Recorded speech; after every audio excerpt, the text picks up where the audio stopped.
Hello, this is the presentation of the detailed report of the image annotation task. The problem of image annotation is to assign multiple labels to a new image. The labels assigned are semantically similar to the given image. These labels are assigned from a predefined vocabulary set of a few hundred labels. As you can see in the figure, the objective of the image annotation task is to mark the image with the tags. As you can see in the first figure, the image is tagged with sky, jet, plane, smoke, formation and so on.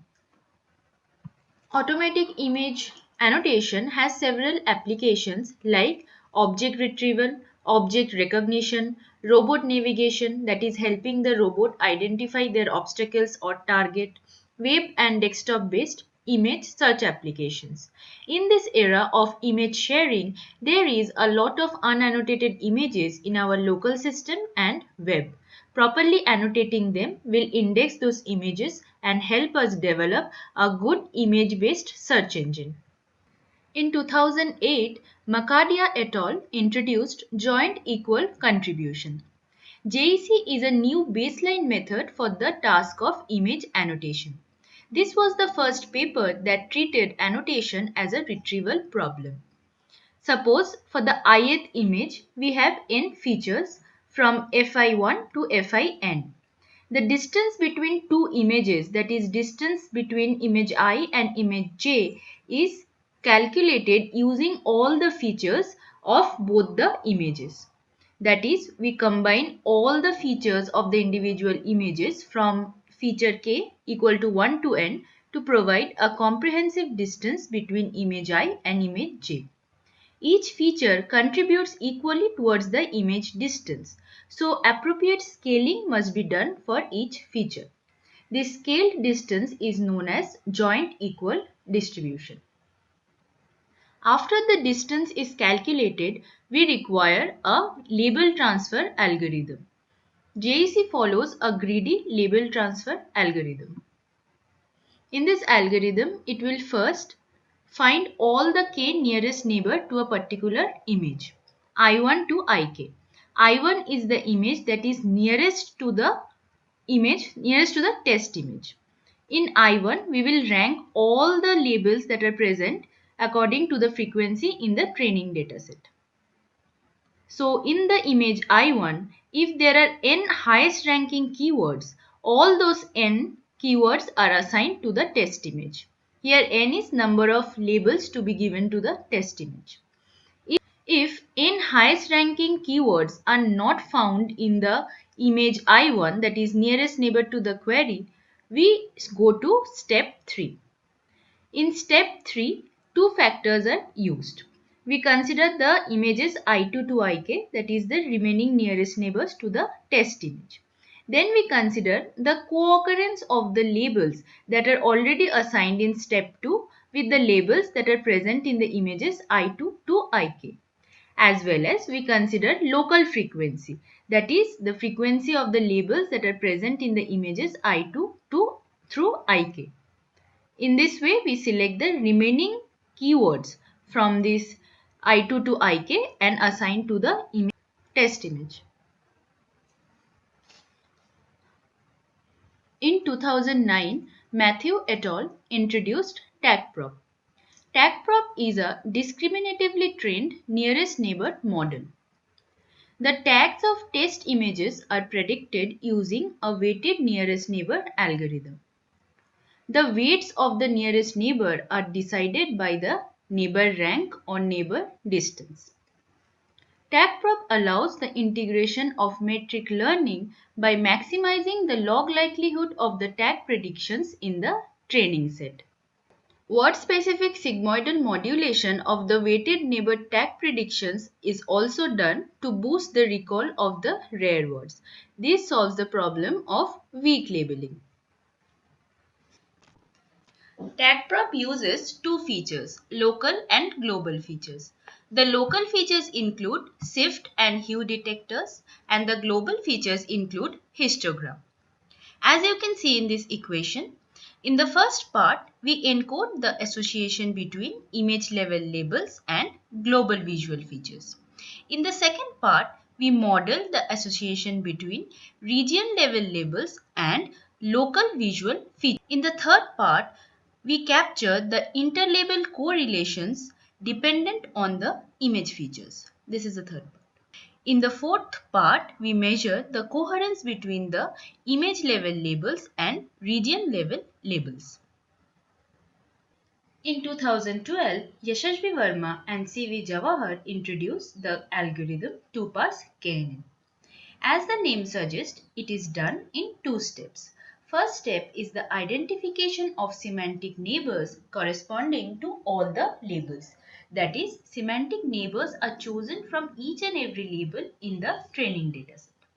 And the second step uses these samples for label prediction. The first step of 2pKNN uses image to label similarities, while the second step uses image to image similarities. A two-step variant of this classical KNN algorithm addresses the problem of class imbalance and weak labeling. Class imbalance is the difference in frequencies of different labels. Some labels may occur much number of times in the training dataset like water or sky, and some may occur very few number of times. So these rare labels are less probable to be assigned to the images. And the second problem is weak labeling. When human annotators assign labels to the images for making the ground truth, they sometimes miss out on the much predictable labels. Like when they are tagging a scenery, they may be missing out on the sky because it is obviously there in all the images. So this problem is solved by 2pKNN. The algorithm. For every test images, two passes are followed. In the first pass, for every label L, select top k nearest images from training dataset to build candidate train subset S. That is, for the test image, we find the k nearest images from each and every candidate that is present in the training dataset. This forms our candidate subset S. In the second pass, we run k nearest neighbor algorithm on this subset using Coral 5K dataset. It contains a total of 5000 images, that is split into 4500 training and 500 test samples. Each image is annotated with an average of 3.5 keywords, and it contains a dictionary that has labels that are 260 in number. You can see the tabular form of the Coral 5K dataset in this table. The evaluation methodology used are average precision per label, average recall per label, average F1 score per label, and N plus score.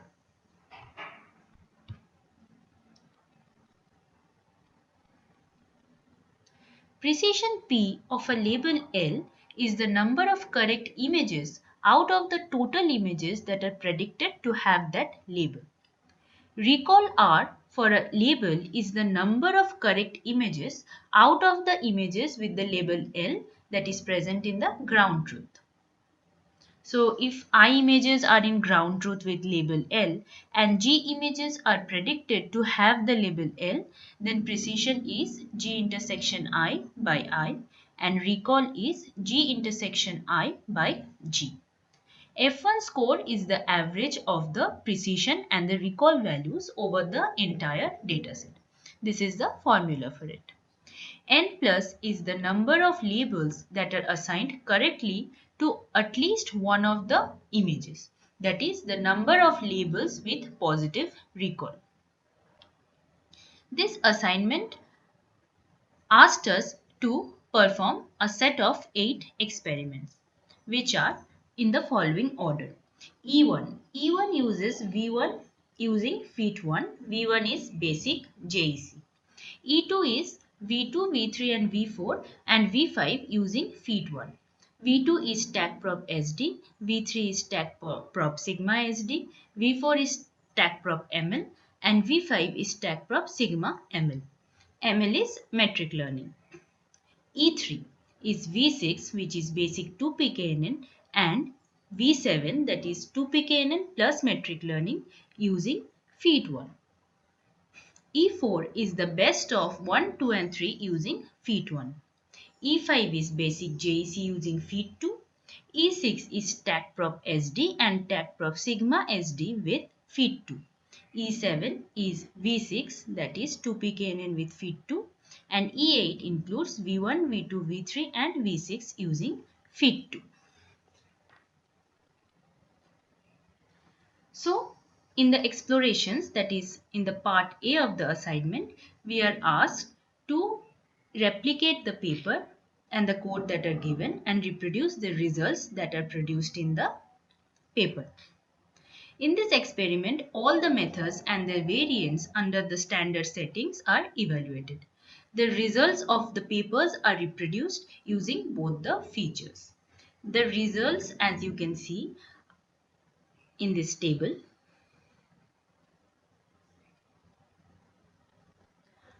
are almost similar to those in the papers, but some of the results are a bit lesser than what is reported in the paper due to the lack of time for carrying out experimentations for finding the optimum values of the parameters used, because most of the papers have not given the optimum value of the parameters.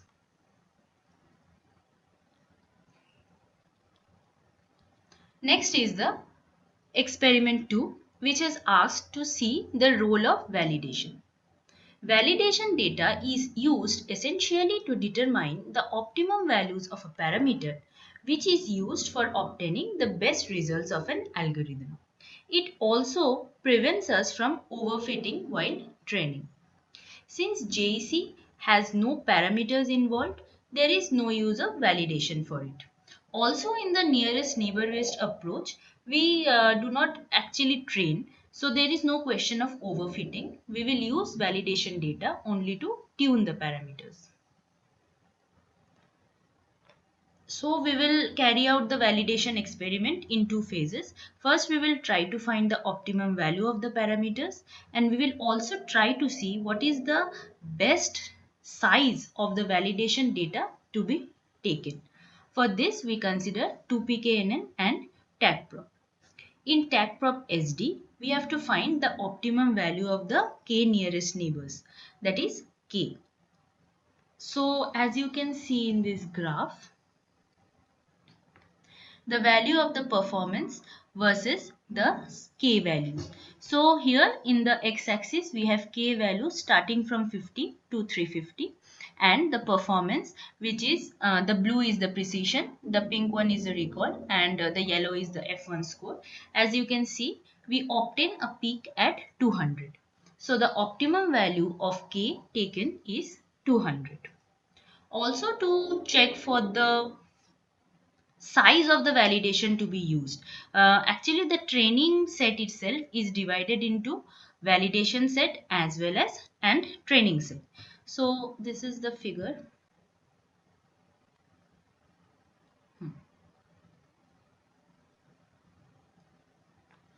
In this figure, we have used the size of the validation data in the x-axis and the performance in the y-axis.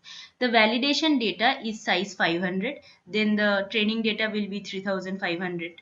The training data will be 4000. The validation data is 1000, then the training data will be 3500, and so on till the size of the validation data is 4000. As we can see in this graph, we obtain a peak at 2000. So we take the validation to be of size 2000 and the training data of the size 2500. This gives us optimum results. This graph shows us how we use validation data to find the optimum value of W in 2pkNN. So this is the plot of performance versus W. We can see we obtain a trade-off of precision recall and F1 at the value 14. So we use the value 14 for all the experiments of the 2pkN. The next experiment asks us to analyze per label performance. So this is the line plot of the labels versus their frequency. The labels are sorted based on their frequency.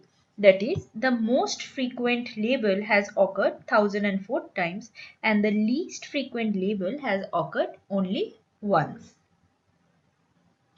Next, we are asked to plot graphs for finding the performance of uh,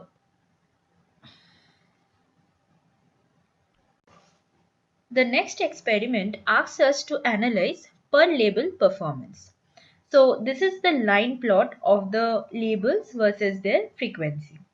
The labels are sorted based on their frequency. That is, the most frequent label has occurred 1004 times and the least frequent label has occurred only once.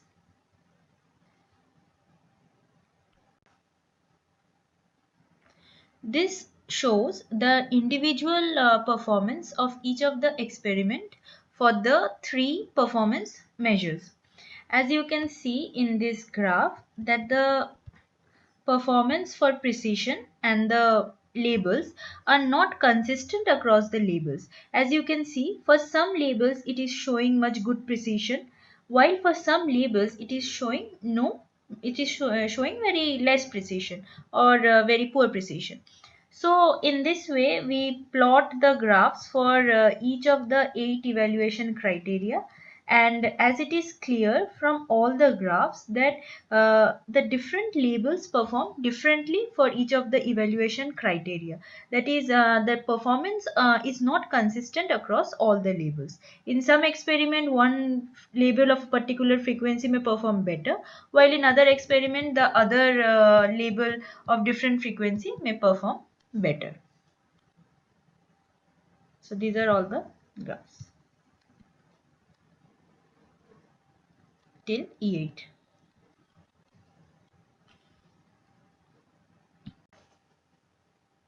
In the next experiment, we are asked to show the qualitative analysis of the three algorithms. So in this figure, we give all the images in which JEC performs better than TACPROP and 2pKNN. As you can see, for this image, the ground truth is sun, water, clouds and tree. For JEC, it has a estimated all the labels correctly and it has given a wrong label, and as you can see the TACPROP and 2pKNN performs not I mean JEC performs better than the TACPROP and 2pKNN. This is the figure that shows in all these images TACPROP performs better than JC and 2pKNN. So TACPROP is a little better than JC in giving the weak labels of low frequency to the images, and this is the example in which all the images for which 2pKNN performs much better than JC and TACPROP. So as you can see in this image, Hawaii is a very uncommon label, so which 2pKNN correctly annotates while JC and TACPROP cannot. Next is the exploration part B. In experiment 1, we have to analyze the class imbalance. Class imbalance is one of the major challenges of image annotation task. The frequencies of labels vary significantly. While there are few labels with high frequency, most of the labels are infrequent or rare.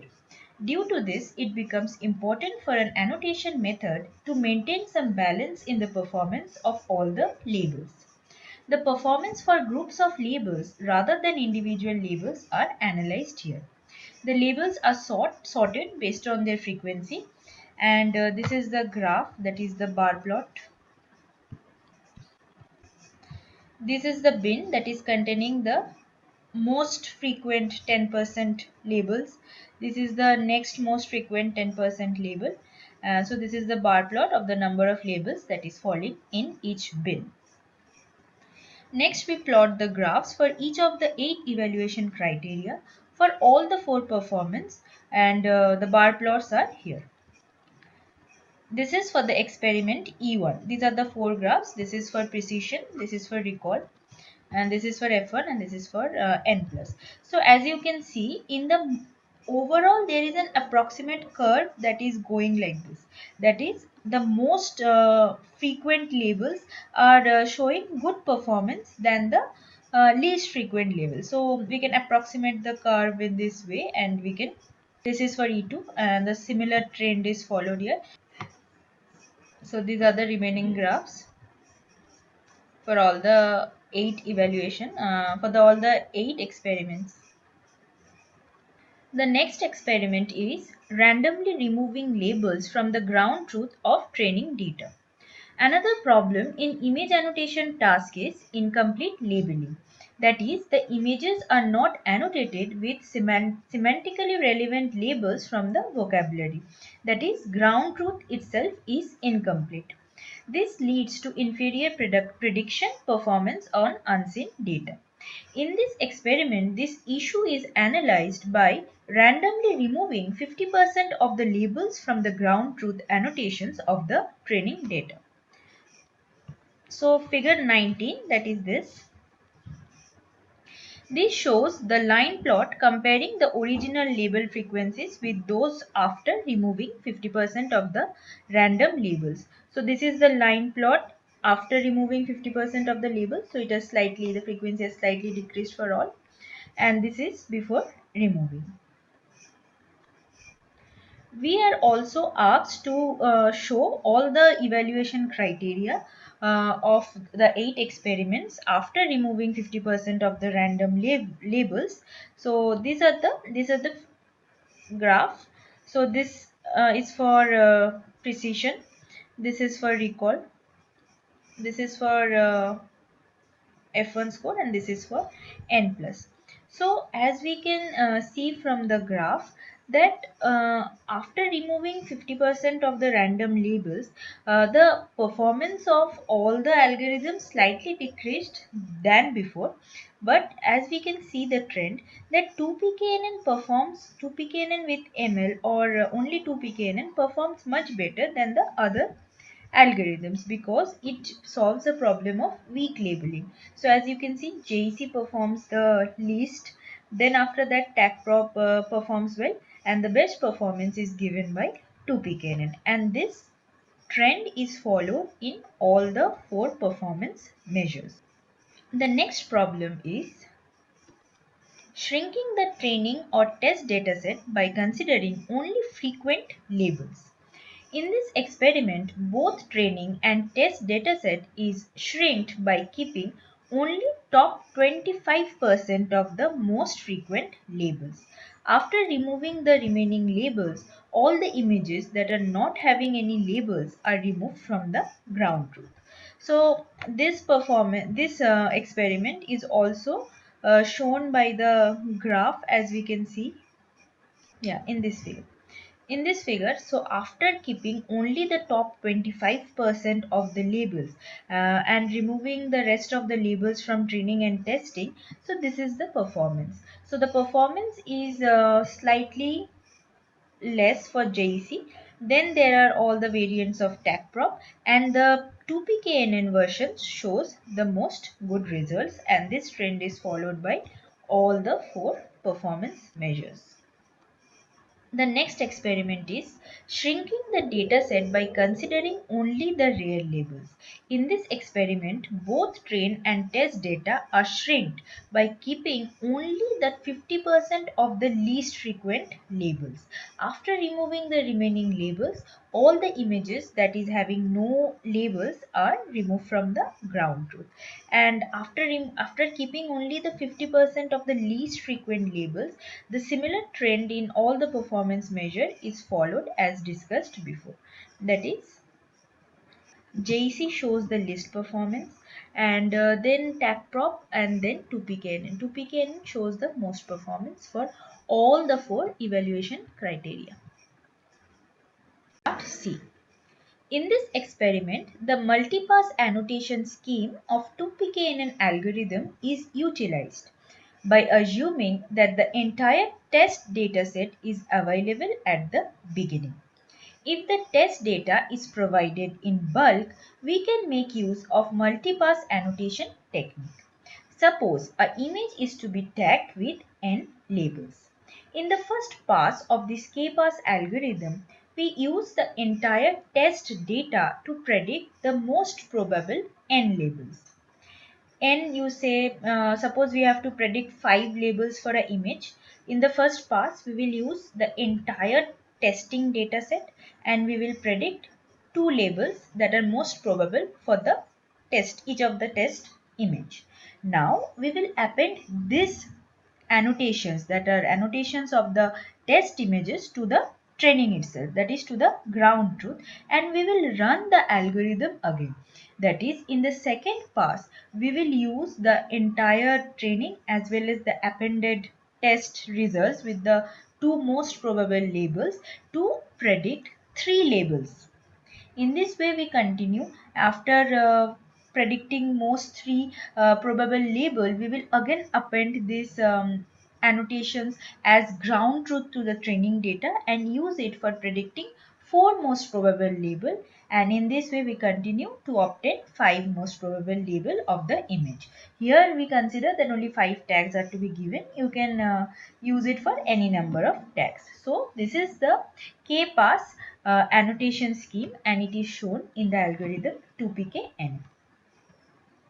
This table shows the results that are formed after using the K-pass annotation. Normal 2pkn using feed 2 gives this performance, that is 45, 42, 44, 182, while K-pass 2pkn shows a very significant improvement for all the values with a very high recall value. The high recall value indicates that most of the labels in the ground truth are predicted correctly by the K-pass 2pkn. So this marks the end of all the experiments. So an overall trend that is followed in all the experiment is that JC performs well, but TACPROP and 2pkn beats JC, and they solve the problem of class imbalance and weak labeling. Also, using metric learning to TACPROP as well as 2pkn shows a significant improvement in the result.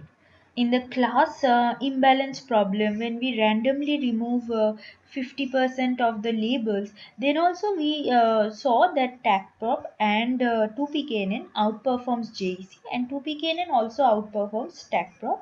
And also for analyzing the case of weak labeling, when we were keeping the most frequent and the most rare labels also, TACPROP and 2pkn was showing better results than JEC, with 2pkn showing the best results.